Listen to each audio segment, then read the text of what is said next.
आपल्याला अपडेट्स देण्यासाठी आपले प्रतिनिधी विजय गायकवाड आपल्या सोबत आहेत। विजय, त्या ठिकाणी काय चित्र आहे?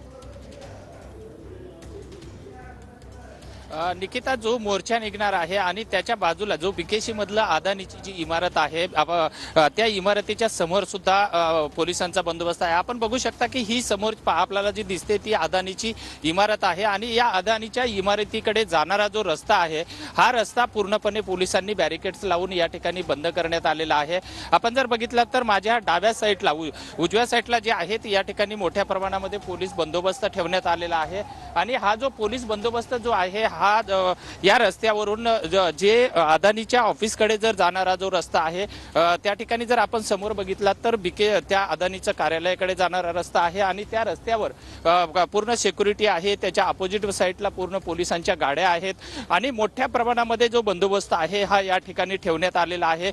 या ठिकाणी केवळ अदानीची एक बिल्डिंग आहे आणि याचं जे मुख्य कार्यालय आहे हे बीकेसी बांद्रा कुर्ला त्या ठिकाणी सुद्धा आहे आणि जिथं जिथं अदानीचे सर्व जे कार्यालय आहेत त्या सर्व कार्यालयामध्ये हा पोलिसांचा बंदोबस्त ठेवलेला आहे। आज जो 3 वाजता जो उद्धव ठाकरे यांचा जो मोर्चा निघणार आहे या मोर्चासाठी कुठेही कायदा सुव्यवस्थेचा प्रश्न निर्माण होऊ नये यासाठी मुंबई पोलिसांनी जे आहे ही मोठ्या प्रमाणामध्ये दक्षता घेतलेला आपल्याला या पोलिसांच्या बंदोबस्तावरून आपल्याला पाहायला मिळत आहे। एकंदरीतच जर बघितलात तर आपण कारण धारावी आम्हाला अदानी नको आणि धारावीचा पुनर्विकास हा व्यवस्थित झाला पाहिजे यासाठी जी उद्धव ठाकरेंनी जो एल्गार पुकारलेला आहे या एल्गाराचा कुठेही कायदा सुव्यवस्थेचा प्रश्न निर्माण होऊ नये यासाठी हा पोलीस प्रचंड बंदोबस्त आहे। या ठिकाणचे जे रस्ते जे आहेत हे रस्ते आपल्याला कुठेतरी बंद केले असताना आपल्याला पाहायला मिळत आहे कारण आज दिवसभरासाठी ज्या ह्या पोलीसच्या व्हॅन ज्या आहेत पूर्णपणे रस्त्यावरची जो मुख्य महामार्ग जो आहे ह्या मुख्य महामार्गावरती पोलिसांचा पूर्णपणे बंदोबस्त आपल्याला पाहायला मिळत आहेत। एकूण 6 ते 7 गाड्या ज्या आहेत या ठिकाणी